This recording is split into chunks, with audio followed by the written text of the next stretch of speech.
2:45 at 52, episode 6.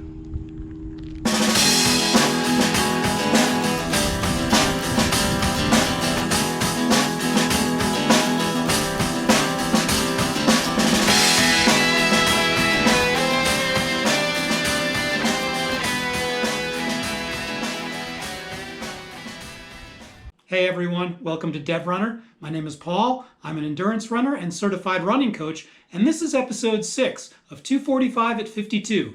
In this series, I'm detailing my training as I build towards a 2-hour and 45-minute marathon attempt, which will take place on December 11th at the Kiawah Island, South Carolina Marathon. This week, I'm detailing my training from September 13th through the 19th, so stick around. There are a lot of ups and downs, hopefully a lot of things that all of us can learn from this one. Alright, before we get into it, I just wanted to encourage you to like this video if you're enjoying my content, and please drop a question or comment below so that everybody can benefit from your thoughts, and don't forget to subscribe to my channel, and ding that bell so that you get notifications every time I post. Cool. Alright, with that said, everybody, let's get right into it. I think the big lesson to learn from this past week's training, at least for me, is to learn to space out the harder efforts with some easy downtime in between to make sure that you've got the juice left to do what you need to do. Because as we go through the week, you're going to learn that I kind of backloaded things and I paid the price at the end of the week. So let's just get right into it. I'm going to take a look at my Strava to make sure I don't miss any of the details that may help you in your training as well. So coming off of my treadmill long run on Sunday the 12th, which was an 18-miler, a progression run that was a very successful run, I needed a break on Monday. So on Monday, September 13th, I did a 7-miler recovery run on the treadmill. I went nice and slow. It took me 1 hour, 2 minutes, and 6 seconds to complete that run, and I was perfectly happy, just part of my recovery. And with the new structure for my weekly training, Tuesday was also a recovery run for me, and this time I went 8 miles. It took me 1 hour, 5 minutes, and 48 seconds. So Wednesday was my first big workout of the week. I went to the track for a speed day and took on a total of 10 miles, with 4 of those miles being on time. And the structure of the workout was as follows. It was 2 400s, then 2 800s, then a single 1600, then 2 more 800s, and then 2 more 400s to finish. And then, at the beginning and at the end were 3 miles of warm up and warm down. For the details on that day, let's cut to the footage I have from the track, and you can learn all about it. Here we go. Hey everyone, welcome to my second track session here in week 6 of my training block for my 2:45 marathon attempt. It's a hot one. I'm getting a late start today. Today being Wednesday, September 15th. I had a bunch of work that I had to take care of before I got out the door this morning, so it's a late start, and this will be under extreme duress, let's say. Plenty of heat coming from the sun, coming from the asphalt below me, so we're going to see what we can pull off.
I'm 27.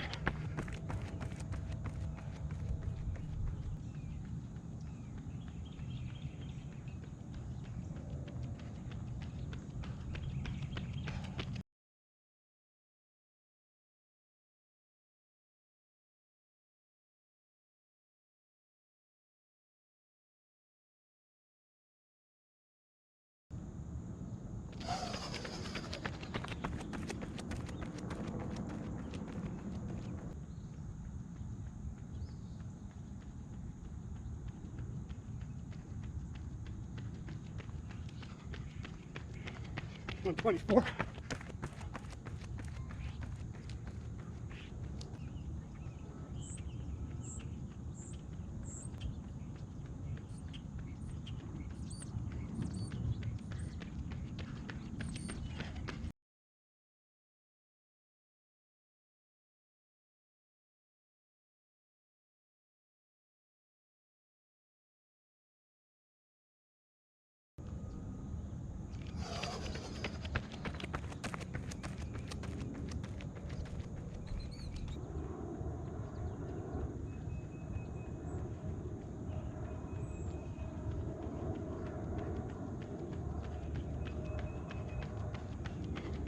130.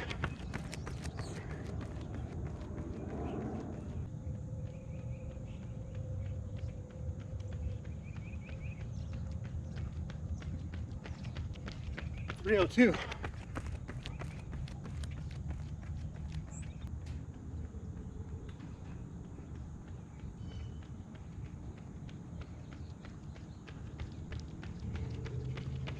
432.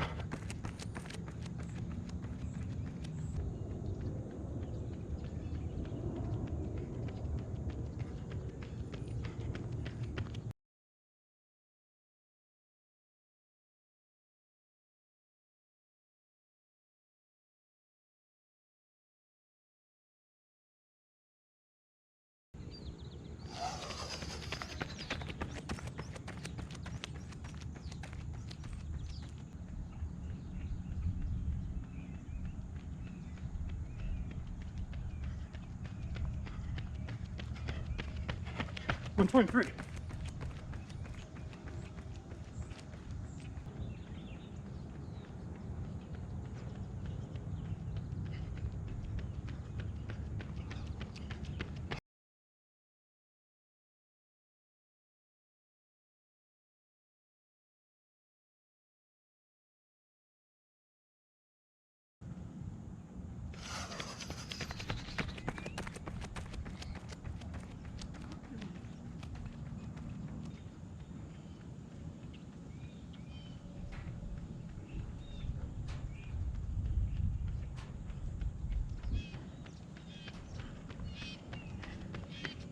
124.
So as you can see, my second track workout of this training block was very successful. I managed to really up my times on some of those intervals. I was very happy with it. So with that harder effort complete, I went out and ran 9 miles outside on Thursday, September 16th, and completed that run in 1 hour, 20 minutes, and 22 seconds. As I said, it was on rolling terrain, and I didn't want to push myself at all. I wanted to give myself an opportunity to do some recovery for my muscles, and it felt good. It was nice and slow, but job done. And then on Friday, September 17th, I did a 13-mile middle long run on hills. I kind of combined two efforts into one with the middle long run and a hill workout. And it took me a good long time to get that run done. It was after work, so I was already worn out when I got started, and it took me 1 hour, 56 minutes, and 35 seconds to run that. There was over 700 feet of elevation gain, so I did not take it easy on myself. I was utterly worn out. So there's no speed to be proud of on that one, but at this point in my training cycle, I'm in the middle of 3 weeks of strength building, so that's why I wanted to get the hills in there. With that said, I went into Saturday, September 18th, and did another 9-mile recovery run. It took me 1 hour, 15 minutes, and 25 seconds on the treadmill to get that done. And I'm going to tell you, Saturday, even though I did go nice and slow with that run, I did not get on the treadmill until mid-afternoon. And I also did a weights workout that day. Even though I usually like to do my weights on Monday, Wednesday, and Friday, I did get in a weights workout on Monday, missed my Wednesday, missed my Friday. So I decided I was going to try to fit one in on Saturday, which went fine. I felt great on Saturday when I was doing it, but I paid the price for the late day run and for the extra effort on my muscles on Saturday, because on Sunday I woke up and I had a lot of family responsibilities, but tried to get a 20-miler done on the treadmill because, we may be on the verge of fall here down south, but just because it says it on the calendar doesn't mean that the temperatures or the humidity are playing nice. So it was mid-80s, high humidity. So I was forced at about 10 a.m. to take to the treadmill to try to do a 20-mile aerobic run. I wasn't going to try to push my speed or anything. I just wanted to cover the mileage. But because of all the other responsibilities I had later in the day, I was not even able to get the 20 miles in all in one shot. I went 10 miles. I was not feeling good, but I was ready to push through when I suddenly received a phone call from my mom and had to go and run some errands and take care of some business. So I went, took care of that, came back home and did another 10 miles. So I got in my 20 miles, but they were not all consecutive or contiguous. And I beat myself up plenty mentally over that. I'm not proud that I didn't do it all at once, but after all, it is what it is. I did cover the mileage. Next week, I promise, when I repeat that 20-miler, it is set not just to be an aerobic run, but an aerobic progression. And I promise you I'm going to nail that no matter what. That said, that's the mileage for the week, a total of 76 miles. I reached the goal, so I'm happy with that overall. Let's see, what else is there to talk about? As far as my core routine, my daily core routine, I never really miss that. It's as I say every week, it's the first thing I do when I roll out of bed in the morning. So all 7 got done. And as I said earlier, I did get in 2 out of my 3 scheduled free weight workouts this week. One on Monday, one on Saturday. I'll never do it on Saturday again, I'll tell you that. But did get them done at any rate. Now, as far as my nutrition in the past week, I continued the fight against taking in so much sugar. And I don't know, I guess more or less I must have taken in less sugar and took in more dark leafy greens and lean proteins, because this week I did manage to drop another 3/4 of a pound. The battle is almost half over. I weighed in at 146.4 pounds, and I'm trying, again, as a reminder, to reach 139. I'm happy around 140, 141, but my race weight is actually 139, 138, somewhere in there.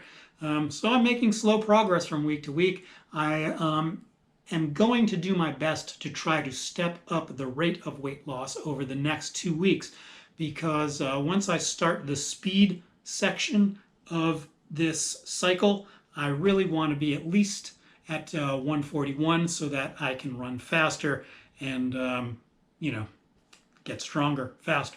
So with that said, folks, that's the end of another week of training. So I hope you found some useful nuggets of information in there for your training. And as always, get healthy, stay strong, and keep pushing. Peace out, everybody. I'll catch you next week. Bye-bye. I feel raw, baked, cooked, broiled, and done. So I can't believe I pulled that out. blah, blah, blah, whine, whine, whine, excuses, excuses.